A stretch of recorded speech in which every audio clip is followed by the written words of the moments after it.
Welcome to Food for Change, the brand new podcast from the Global FoodBanking Network, where we serve up big ideas, bold innovations, and inspiring action for people and planet. Hosted by Jason Woods from the Global FoodBanking Network, each episode brings together the sharpest minds in hunger relief, food recovery, climate action, and food policy. All food champions who are reducing food waste, improving nutritious food access, and addressing the gaps in our global food systems. Think of this podcast as your weekly serving of inspiration with a side of actionable ideas. Food for Change is made possible thanks to the generous support of Kellanova and H-E-B. Kellanova strives to provide a delicious choice of brands that people know, trust, and enjoy, and is committed to advancing sustainable and equitable access to food and creating better days for people and planet. H-E-B grocers and markets strive to be a workspace and shopping environment that is rooted in an unwavering belief that each and every person counts and has donated more than 1 billion pounds of food to neighbors throughout Texas and Mexico. To kick things off, we're starting with the big picture. What are the biggest challenges facing our food systems, and where does food banking fit in?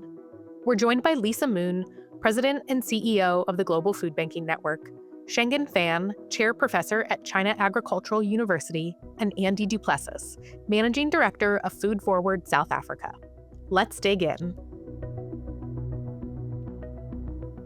I'm Jason Woods from the Global FoodBanking Network, and you're listening to Food for Change, serving solutions for people and planet.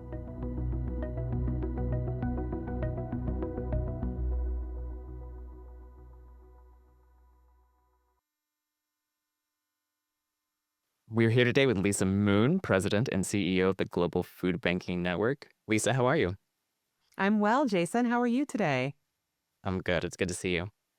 So I was hoping we could start off by you giving a little bit of the big picture as we start to talk to some of our friends and partners of the Global FoodBanking Network in this series. What does the landscape look like for food banks around the world right now? Yeah, I think that food sharing has been a part of so many cultures for hundreds and thousands of years. And I think that many local leaders worldwide have discovered the same thing that many of us have, which is that, there seems to be a significant amount of food that is being lost and wasted. And this is happening alongside people that are facing hunger and food insecurity. And if we look at some of the global metrics on this, this inconsistency becomes really obvious. Today, about a third of all food that is produced for human consumption is lost or wasted. It's either left on fields or at the farm gate to rot, or it's being wasted by consumers that might be over-purchasing. And this, of course, is happening alongside a very significant hunger problem. We have about 1 in 11 people worldwide that consistently do not have access to the food that they need to thrive. And about 1 in 4 people can't afford a healthy diet. So I think that this is a real time to be thinking about how do we make the most of the food that we are already producing to be able to make sure that everyone is able to have access to the food that they need. Thank you, Lisa. Those are some really sobering statistics. And I was wondering if you could get into a little bit what is behind those statistics. What are the drivers behind these issues we're facing?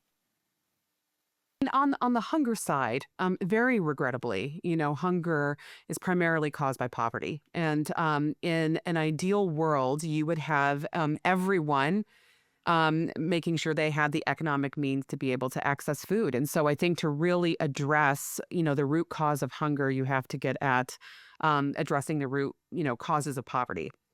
Of course, exacerbating this issue, though, is that natural disasters, especially climate-related disasters, are on the uptick. And this really makes it very challenging for communities to be able to have the food on hand that is necessary for everyone that happens to live there.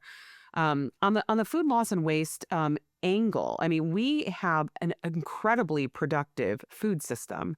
And I think that that's a result of decades and decades of investment in agricultural productivity, everything along the way from seed all the way down to what are the practices that we need to make our food system really, really productive. However, the productivity only gets you so far. Hunger is not just a supply issue; it's also a logistics issue, and so we need to be doing more to invest in how do we get the food that that is being grown and produced and processed and transported in a place where people are able to access it, and those are really the gaps that exist in the system today. So, Lisa, where do food banks come in? How are food banks navigating these challenges? How prevalent is the food banking model today? Yeah. So food making organizations, they are local entities. They are looking at how do we capture nutritious surplus food in this community and make sure it gets to people in need. And, this is a model that today is being carried out in more than 70 countries. If you look at the collective work of food banks worldwide, more than 90 million people a year are accessing food from their local food bank. And so these organizations are providing a really powerful service collectively to the communities that they're based in and to the individuals and families that live there. So, of course, the Global Food Banking Network, we're 20 years old in 2026, and we were founded really to support the advancement of food banks primarily in emerging and developing markets. Last year, about 38 million people facing hunger turned to a GFN member food bank for service. Although it seems that a lot of these organizations are very local, when you roll up the impact of their actions, it's significant for both people and planet, right? We know that food loss and waste, of course, causes about 8 to 10% of global greenhouse gas emissions. And when you recover food and redistribute it to people in need, not only are you improving food access for that particular individual in that community, you're also benefiting the planet.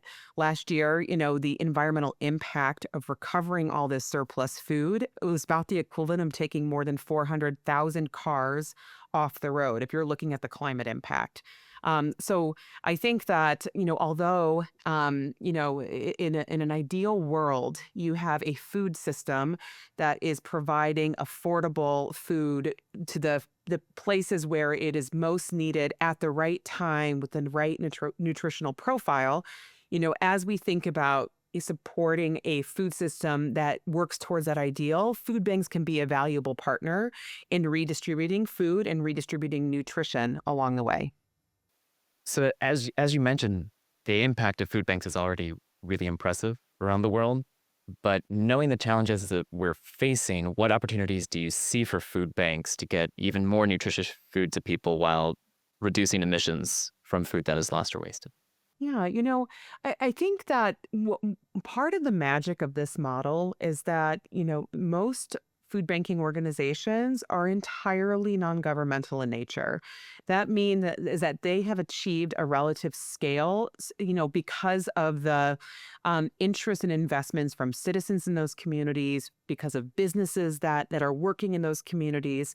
And so I think that they really are already are this symbol of collective action, right? So we know that the infrastructure is there. That we know that the model is very widespread. So I think it's about how do we really accelerate the scale and the impact of this model. And I think we see our network really taking a hard look at how the world is changing, and seeing how that they can be positioned to provide more services in the future. Of course, food banking organizations are on the front line of responding to natural disasters, many of them climate induced, that are going to increase in frequency in the years ahead. And what does that mean in terms of the planetary benefits as well as community resilience? So these are all topics I know that we're going to be diving in more as we kind of take a look at the Food for Change podcast series over the next couple of weeks. That's right. Lisa Moon, thank you so much for being with us here. Thanks, Jason. It's a pleasure.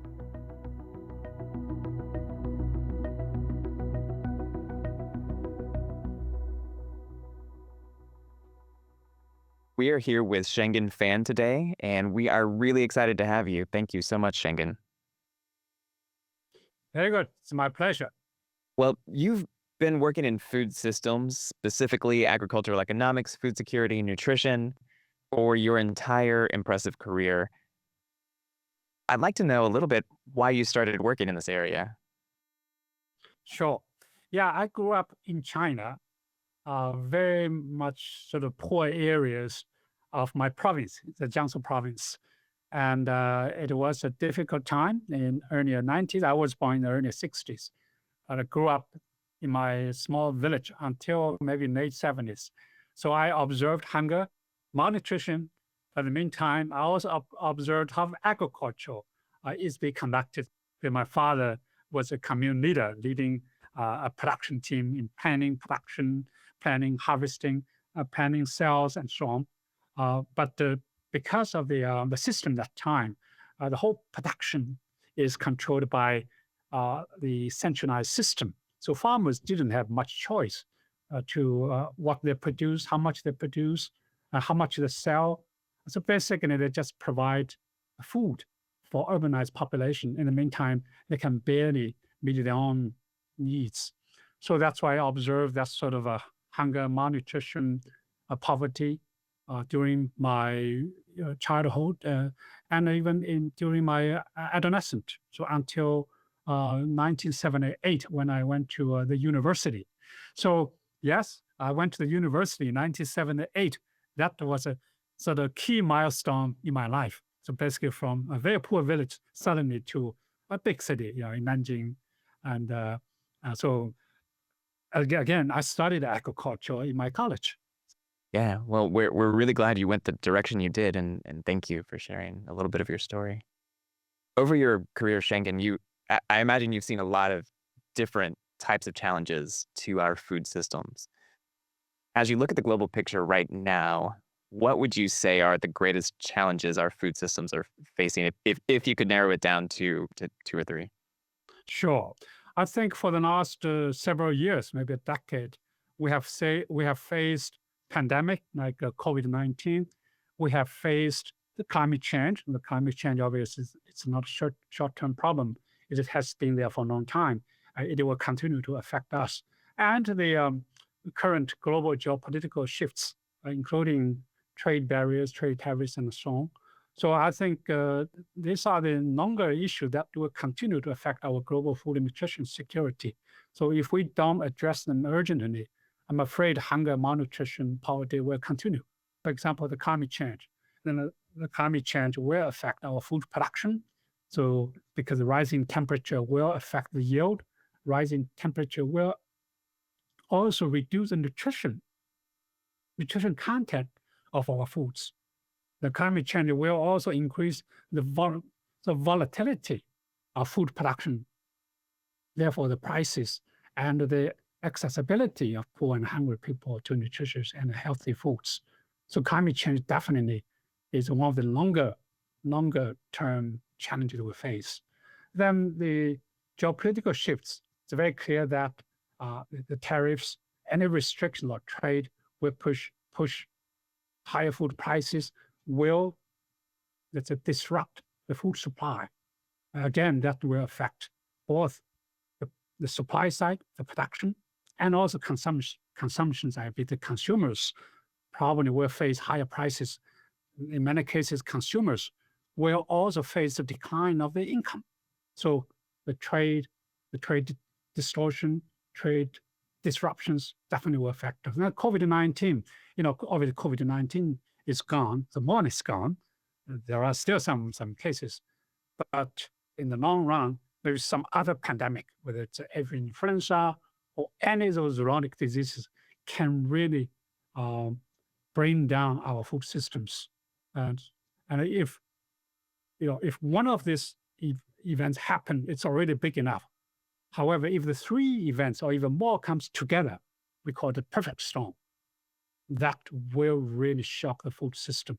And many people, even including middle income, even high income population, will be affected by all these shocks and the challenges.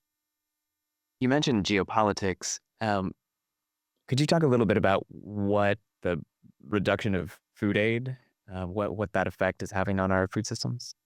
Food aid has been cut by many countries. But in addition to food aid, there are many other aids. For example, aid on health, aid to build infrastructure, aid to build the whole food supply chain. So all this aid has been cut, has been reduced. So at least in short run, I think many children, let's say, women in productive age, and even elderly will suffer from lack of food, and equally important, lack of good food. What I mean is the lack of nutritious foods. So as you know, foods is not just rice, wheat, or maize, these are staples. Equally important is vegetables, fruits, dairy products. So they are high in nutrients. So let's say the total quantity and also quality nutritious foods will be affected because of the reduced aid. Going back to what you're saying about climate change, how would you describe the relationship between food systems and the climate? Yeah, I think the food system is a victim of climate change. On the other hand, it is also a contributor of the climate change. The victim, I have already mentioned, food production will decline because of rising temperature, increased extreme weather events like droughts, floods, typhoon, disease, and so on. And the nutrition content will reduce. I think equally important, food system is a contributor of climate change. So for example, 1/3 of total greenhouse gas emission is from our agri-food systems. If we don't do anything, just agri-food system itself probably will push the global temperature by 1.5 degree or even 2 degree. So it is serious. So that's why I call it is a victim. It is also a contributor. Shenggen, I wanted to ask you, as we're talking about improving our food systems, what role does food recovery play? Oh, huge, huge role. We know that in many countries, 1/3 of food is either lost or wasted. Here in China, probably it's not 1/3, but close to 30%. And we have new evidence to show that the food has been lost during the supply chain. Food has been wasted in our dining table, in our household food consumption. And as you know, so the food waste, food loss also contributes to more greenhouse gas emissions. Thank you. So what needs to happen next, or what should happen next? What solutions give you hope for the future of our food systems? Yeah, I think one is innovation. I still think innovation plays a very big role. The first is technological innovations. So we can use modern technologies, whether it's a biotechnology or AI, digital technologies, to increase food production. Here, I want to emphasize it's not just the total quantity. It's not just rice, wheat, and maize. They are very important, but equally important is the increased production or increased supply of nutritious foods, fruits, vegetables, eggs. So innovation. And obviously innovation also goes beyond production. The whole supply chain, how can we use the digital technologies to optimize the supply chain, to reduce the waste, to preserve the freshness of food. And then consumption, even consumption side, I have observed modern technologies like AI restaurants, AI buffet service can reduce food waste and loss by a very big margin. You just cannot imagine how much waste can be reduced. In many cases, can be reduced by 80%. And yes, absolutely, the NGOs or non-governmental agencies like food banks can play a huge role. Give food banks that recover or connect the foods or to be waste from, let's say, producers or from the whole actors in the supply chain, even from households, to connect their foods and then redistribute them to the poor who are in need. And so on the one hand, you help the poor who need food. On the other hand, you reduce food waste loss and obviously reduce carbon emissions, reduce the total environmental footprints, water use, land use, or even loss of biodiversity. Thank you very much. So I have one more question for you, Shenggen. What is one specific action or change you want to see in the near future that can drive food systems change? I have been working with the United Nations Food System Hub, and I have also been working with many countries, China, also in my previous capacity with African governments, uh, the Southeast Asian governments. I think the national governance is so critical. National governance, at the national level, how do you govern the food systems? So right now, there are many challenges. For example, different ministries are in charge of different parts of food system. For example, Ministry of Agriculture usually is in charge of production. The Ministry of Health usually is in charge of nutrition and health. And then Ministry of Education, they focus on school meals. Then the Ministry of Commerce or Trade, they look at the trade issues, food trade. So there is no coordination mechanism to bring all these sectors, ministries together to design, even to develop the food system strategy. How can we really change our food systems to make sure that everybody in the country has access to healthy, nutritious foods? So there's a need of multi-sectoral coordination at the national level, number one. Number two, at national level, they needed to connect the data, information, evidence. So evidence can drive the food system transformation. Then thirdly, I think all the food system actors, I call it food system actors, smallholder producers, consumers, youth, women, processors, even the people who are working in NGO, like the food banks, they needed to link together to integrate their work into the whole system. So the food system approach. And I shouldn't say there's another issue, lastly. I think access to healthy, nutritious foods is a fundamental human rights. We just cannot make some people who suffer from hunger, malnutrition, meantime, while wasting so much food. So, and again, that's a national governance issue. There has to be a national legislation, national laws or regulation. Access into food is a human rights. And from my side, we continue to work with all the actors, government, non-government, the private sector, NGOs, and so on. Shenggen Fan, thank you so much for being with us today. It's always really good to speak with you. Thank you, Jason.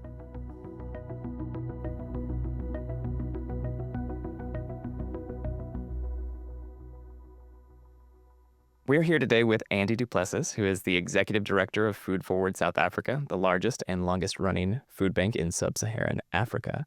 Andy, thank you so much for being with us today. Hi, Jason. Thank you very much for having us.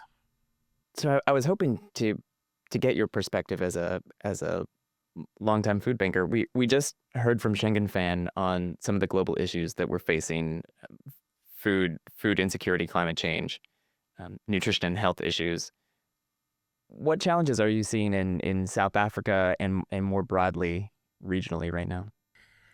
I think South Africa is facing a multiplicity of headwinds at the moment. I think we've got a number of challenges coming out of COVID. The COVID recovery across the globe was largely uneven. Developed countries could have recovered faster, and I think developing countries are still struggling. Having said that, we've had a number of climate impacts that have also set us back quite severely. We've had a number of floods in various provinces that we've needed to respond to, which damaged infrastructure, causing billions of rands worth of infrastructure damage. And also that has impacted our economy. Our economy is very sluggish at present. We are seeing under 1% growth in South Africa. And in order to create jobs, we need growth of between 5 and 6%, according to the Reserve Bank. So we're facing a number of those kind of headwinds. Unemployment is scaringly high. We're sitting at 32.9% of unemployment. And youth unemployment between the ages of 15 and 25 years old is over 62%. So we do have a number of challenges in South Africa, on the continent. A country of 62 million people, over 19 million people are on social grants. They are unemployed and totally reliant on social grants for their survival. So we have a number of challenges in South Africa.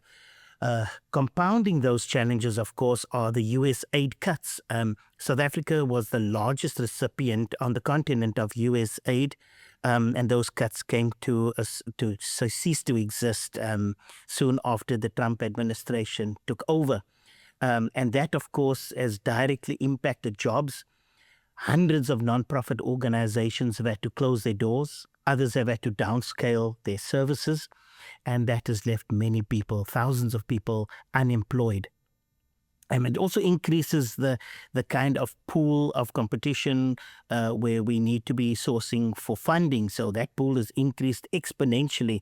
So fundraising environment, the fundraising environment has also become, quite a difficult environment to be in. And those challenges, of course, and not to forget the tariffs that have been imposed by us just a few weeks ago became active, and already there, economists are saying around 100,000 jobs will be immediately lost, and further down the line, we are to expect further job losses. So that is going to impact our economy. It's going to impact food insecurity and malnutrition.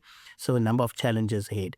When you look at the African continent, also quite a number of challenges that they are facing. There are several internal conflicts, and South Africa has been trying to assist on those as well.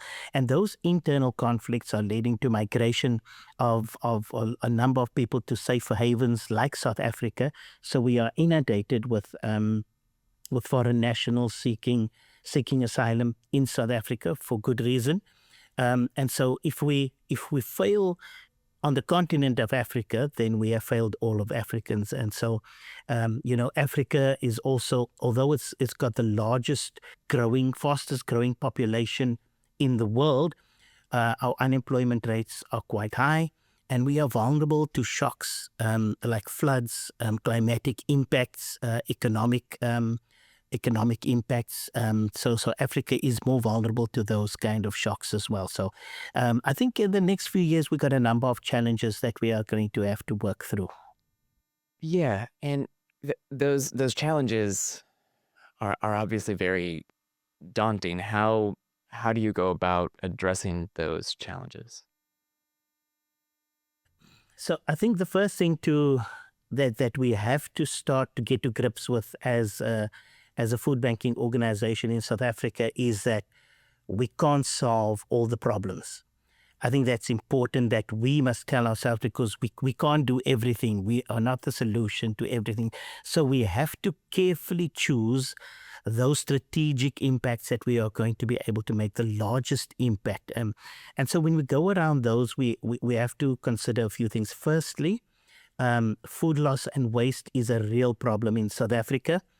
For a number of reasons, over-ordering incorrectly labeled goods, as you are familiar with, disruptions in the supply chain for various reasons. So always there's quite a large number or volume of food that's available across the food system. And so our view is that firstly, recover the most amount of food that we are able to, and then get that to communities that need it most, underserved communities that suffer from malnutrition. I think so that's the first thing. The second thing is, although we want to make sure we recover food, we also want to do so in a smart way and in a cost-effective way. So a few years ago, we developed a piece of technology called Food Share. And what Food Share does is we are able now to recover food quite efficiently and cost-effectively from our retail partners across South Africa, and getting that food to communities faster, which has enabled us to scale up exponentially. Around 70% of the food that we recover in our network on an annual basis now comes out through the FoodShare platform. So it was a huge investment we made there. What FoodShare does is we connect our local beneficiary organizations to local retail stores within a 5-kilometer radius of where they are. They then receive the food. They have to key that food in, type in and log that food groceries into FoodShare, and we are able to see in real time how our food is being recovered through our retail partners. Great, thank you. Yeah, and I think you were about to tell us about some of the other programs that you have going on. Another crucial program for us is our Mother and Child Nutrition Program. So in South Africa, stunting levels have grown over the last 5 years from 27% to 29%. According to the World Health Organization, that trajectory is going upwards. So we realized that we needed to also look at specific interventions where either underweight mothers that are pregnant, who will invariably give birth to underweight children, we tried to make sure that we target them. And where children were malnourished or stunted, we wanted to make sure that we were able to target those individuals so that we provide food to their households. So what we've done was we've partnered with organizations that focus on nutrition education. And on the one hand, while they teach mothers how to cook food that is healthy to make sure that they are able to grow healthy babies, they are not able to provide food to those clients, and we are able to come and provide food to the households until those children exit malnutrition, or until that mother has picked up enough weight that she also exits the underweight growth curve. So it's a beautiful program that was launched over a year ago, and we have so far seen a number of our children exit the program and developing healthy bodies, growing the right height, etc., and able to not be at risk of malnutrition anymore. And the idea is to scale up that program to reach more communities across South Africa. Our other program that we've launched also just over a year ago is our Food Gardens Connect program.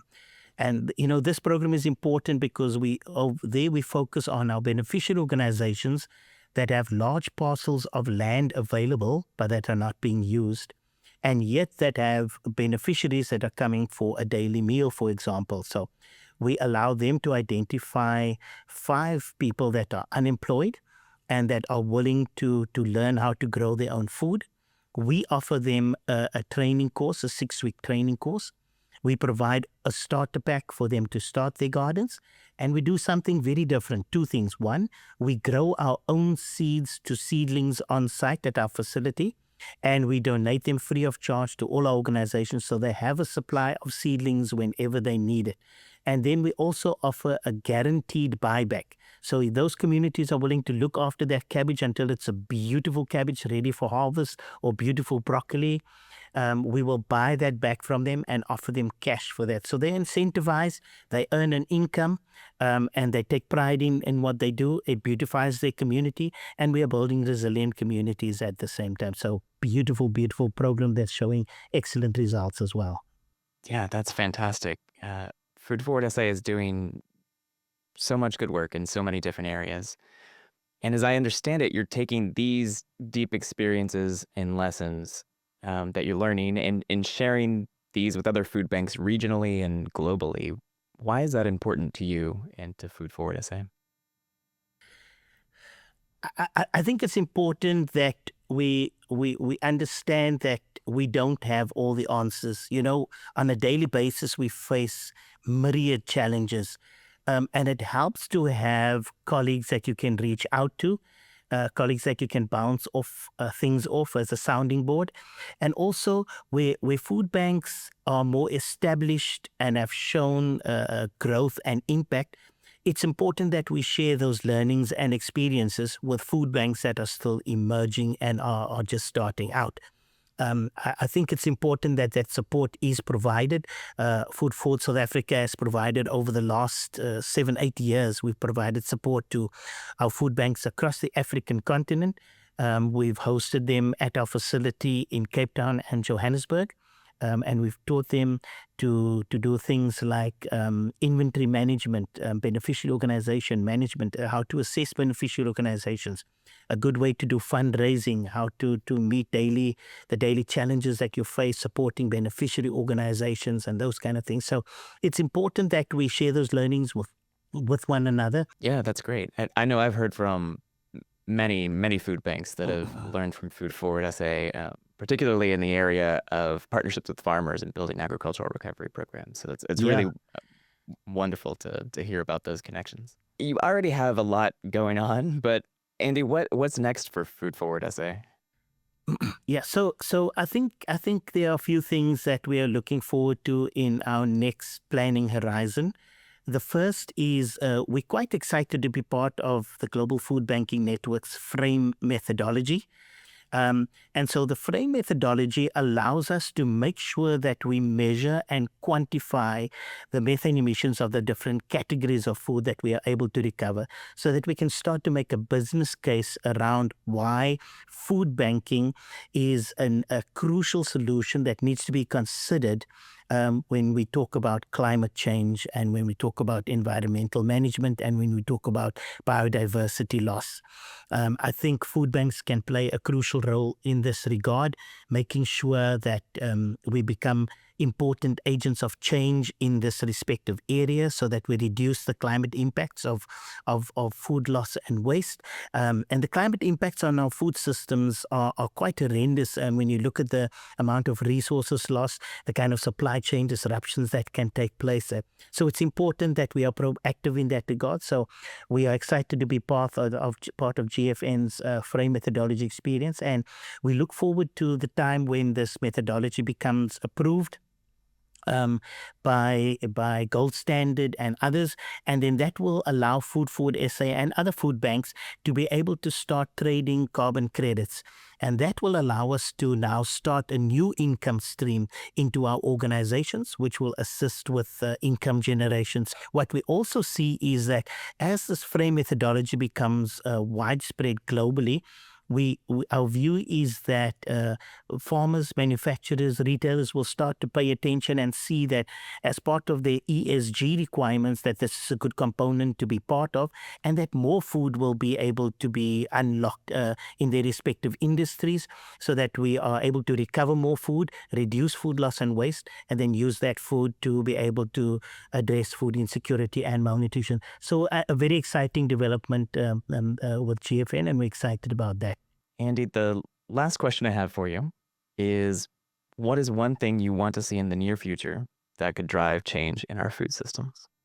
I mean, there's a lot that I could list, but I think if across the food system globally and in the South African context, if supply chain actors can realize that food banks play a crucial role to be able to reduce their own costs in their respective organizations, and if they realize that we can help and work together with them to improve their ESG scores, and that we can work together with them to look at climate targets around food loss and waste reduction across their various supply chains. If they would see food banks as an integral component of the food system and of their supply chains, this is the one thing that can radically transform food systems in very small and simple ways. You know, there are big documents around food systems transformations, and they're important targets, but I think there are also simple solutions that, if implemented timeously, we can address a number of problems cost effectively at scale. So if food banks can be considered an integral component across the food system, that would be my one dream for everybody across the globe. Andy du Plessis, thank you so much for being with us today. Thank you for having us, Jason. Always a pleasure.